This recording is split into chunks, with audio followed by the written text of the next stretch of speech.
পুনৰবাৰ আপোনালোকক স্বাগতম জনাইছোঁ আমাৰ এই ইউটিউব চেনেল লাৰ্ণিং ৱৰ্ল্ডলৈ।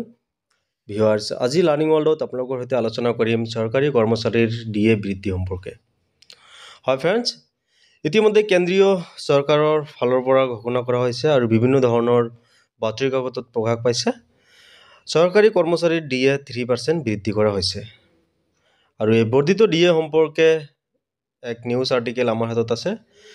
নিশ্চয়কৈ আপুনি আমাৰ স্ক্ৰীনত যিটো আৰ্টিকেল চাই আছে ইয়াতে লিখিছে, in what is said to be a significant festive boost, over 1.14 crore central government employees and pensioners across India are poised to benefit from a 3% increase in dearness allowance.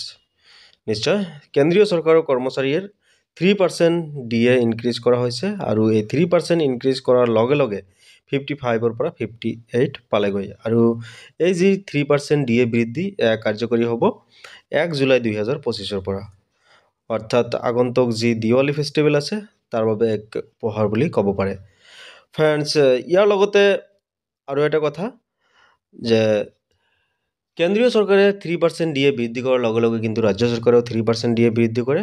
গতিকে ৰাজ্য চৰকাৰেও এই 3% ডিএ বৃদ্ধি কৰিলে ৰাজ্যিক কৰ্মচাৰীসকলৰো দৰমহা যথেষ্ট পৰিমাণে বৃদ্ধি পাব আৰু এই ডিএ যি বৰ্ধিত ডিএ আছে জুলাই মাহৰ পৰা কাৰ্যকৰী হোৱাকৈ জুলাই, আগষ্ট, ছেপ্টেম্বৰ, অক্টোবৰ অৰ্থাৎ 4 মাহৰ এৰিয়াৰৰ লগতে অক্টোবৰ বা নৱেম্বৰ মাহৰ চেলাৰীৰ লগত এই 3% ডিএ লাভ কৰিব।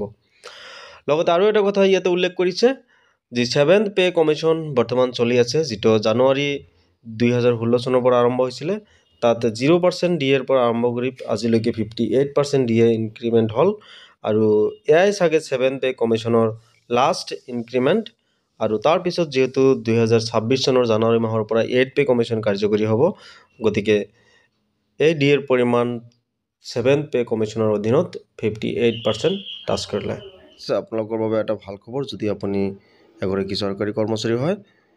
ঠিক এনেকুৱা ধৰণৰ আপডেটসমূহ সদায় পাই থাকিবলৈ আপুনি আমাৰ চেনেলটো ছাবস্ক্ৰাইব কৰক, লগতে ৰাইট ছাইডৰ বেল আইকনটো প্ৰেছ কৰক যাতে আপুনি আমাৰ এটা আপডেটো মিছ নকৰে। থেংক ইউ ফৰ ৱাচিং, বাই বাই।